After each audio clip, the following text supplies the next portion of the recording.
In 2020, around 65 million Americans will receive over $1 trillion in Social Security benefits. That's nearly equal to the GDP of Indonesia and would rank 17th out of the world's top GDPs. So, what is Social Security anyway? The Social Security system, also known as Old Age, Survivors, and Disability Insurance, or OASDI, was enacted in 1935. Its mandate was to provide a base of financial protection for working people and their families when earnings were lost due to retirement, disability, or death. The original Social Security program paid benefits only to retired workers. It actually wasn't until later that disability benefits and payments for a beneficiary's spouse and children were added to the program, but we'll cover those in a separate video. Today, more than 65 million Americans receive Social Security benefits. Of these, approximately 45 million receive retirement benefits, 13 million receive disability or dependent benefits, and 6 million receive survivor benefits. That's slightly more than 1 out of 6 Americans. Retired workers and their dependents account for over 73% of the total benefits paid. So, how do Social Security retirement benefits work? For everyone born in 1929 or later, you'll need a total of 40 credits to be fully covered by Social Security. This is equal to 10 full years of working and paying into the Social Security system, assuming you earn the maximum of 4 credits per year. Remember, there are a few professions that don't pay into the system, so they will not be eligible for benefits on that income, and may even have benefits they earn through other incomes reduced through a law called the Windfall Elimination Provision. Examples of occupations that may not pay into Social Security include some state, county, and municipal employees, employees of the U.S. government who were hired before 1984, railroad employees, foreign nationals who work in the United States for their home governments, or some international organizations such as the United Nations, and pastors who have chosen to opt out of paying into the system. Contrary to rumors, members of Congress, the Vice President, federal judges, and even the President himself all pay into the Social Security system. Now, that change didn't happen until 1984 and only applies to officials elected or appointed after that time, so the rumors weren't crafted out of thin air as they didn't have to pay into the Social Security system prior to that. Before we get back to earning credits, let's discuss the financial solvency of the Social Security system.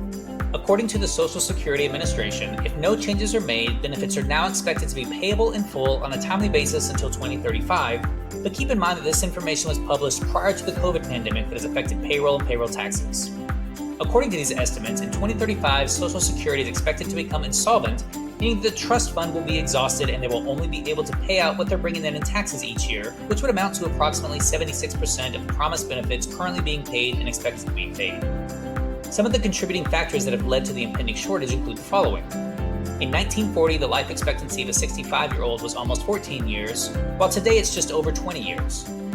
By 2035, the number of Americans 65 and older will increase from approximately 56 million to over 78 million. Currently, there are 2.8 workers for each Social Security beneficiary, but by 2035, there will be 2.3 covered workers for each beneficiary. We'll break down more about the finances in another video, but for now, let's get back to how credits are earned. In 2020, credits are earned for each $1,410 in wages or self-employment income you earn. So to get all 4 credits in 2020, you'll need to earn $5,640 for the year. It's important to remember that you do not have to earn credits consecutively, as there can be gaps in between credit earning quarters and or years. If you fail to earn all 40 credits, though, Social Security will not pay you any retirement benefits. Exceptions may include receiving spousal benefits or certain disability or survivor benefits. In general, the more you earn in your working career, the more you pay into Social Security, so the higher your benefit will be. It's worth pointing out that any wages over $137,700 are capped and therefore not subject to the 12.4% Social Security tax. This tax is split between you and your employer, with 6.2% being paid by the employee and 6.2% being paid by the employer, unless you're self-employed, in which case you pay the full 12.4%. This means that Social Security benefits are also capped. In 2020, the maximum monthly benefit an individual can receive from Social Security is $3,790. Keep in mind that this is only the maximum an individual can receive and does not take into account any benefits his or her spouse or dependents may receive. For that, there is a maximum family benefit, which applies a formula that yields a maximum for each family that's between 150% and 188% of the worker's primary insurance amount, or PIA, for retirement and survivor benefits.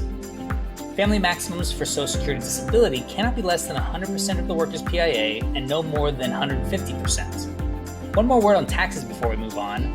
Medicare taxes are additional tax and are not capped. This makes up another 2.9%, with 1.45% being paid by the employee and another 1.45% being paid by the employer. Now that we've talked about how you qualify for Social Security, let's take a look at when you can start claiming benefits. A worker's FRA, or full retirement age, is based on the year he or she was born. For anyone born in or after 1960, your full retirement age will be age 67, but that doesn't mean you have to wait that long to start receiving your benefit. You can begin receiving benefits as early as age 62 or as late as age 70. The Social Security system bases your benefit payment on how much you earn during your working career by calculating your average indexed monthly earnings during the 35 years in which you earn the most to help determine your PIA. Higher lifetime earnings result in higher benefits, so if there were some years where you didn't work or had low earnings, your benefit amount would generally be lower than if you had worked steadily. The age at which you decide to retire also affects your benefits. If you choose to start receiving your benefit at age 62, the earliest possible Social Security retirement age, your benefit will be lower than if you wait. Let's say you turn 62 in 2020 and decide to claim your benefit. In this case, your benefit will be reduced by about 28.3% from the full benefit you would have received at your full retirement age of 66 and 8 months. Now, keep in mind that we're speaking in terms of percentage of your full benefit and not percentage of your income prior to retirement. For those who stop working before age 62, the years with no earnings will probably mean a lower Social Security benefit when you retire. As a caveat, we're discussing Social Security retirement benefits here. If you're forced to stop working due to health reasons, you may be able to apply for Social Security disability benefits. If you're approved, then your disability benefit amount is the same as a full, unreduced retirement benefit. What if you decide to claim your Social Security benefits while you're still working? Will this have any impact on your benefits? Well, the short answer is yes. We've already discussed how your income plays a factor in determining your benefit, but now we need to discuss the earnings offset. If you're younger than your full retirement age when you start receiving benefits, then you're subject to the earnings limits. In 2020, the earnings limit for anyone under their full retirement age and not turning their full retirement age in the calendar year is $18,240. For every $2 you earn above this limit, your Social Security benefit will be reduced by $1. Remember, it is possible to have your benefit reduced all the way down to zero.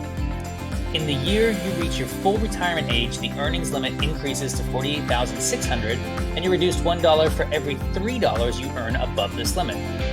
Once you reach the month of your full retirement age, there's no more earnings tests, and you're free to earn as much as you would like without having your Social Security retirement benefit reduced.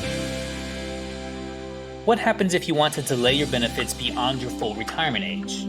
Well, you can earn delayed retirement credits all the way up until you're age 70 when you reach your maximum benefit. Additionally, if you're still working, you may be adding higher earnings years to your record, which could also increase your benefits. Whether or not you need your benefit by age 70, you'll probably end up taking it, as you will not receive any additional delayed retirement credits beyond age 70. For anyone born in or after 1943, you'll have 8% added to your benefit for the years you wait beyond your full retirement age up until age 70. This is on top of any cost of living adjustment Social Security applies. This video is a high-level overview of the Social Security retirement system. Please check out our detailed breakdowns of specific facets of the system in our Social Security series, along with other financial topics on our channel. As always, don't forget to like, subscribe, and comment. We'd love to hear ideas on other topics you'd like to see covered. Thanks for watching.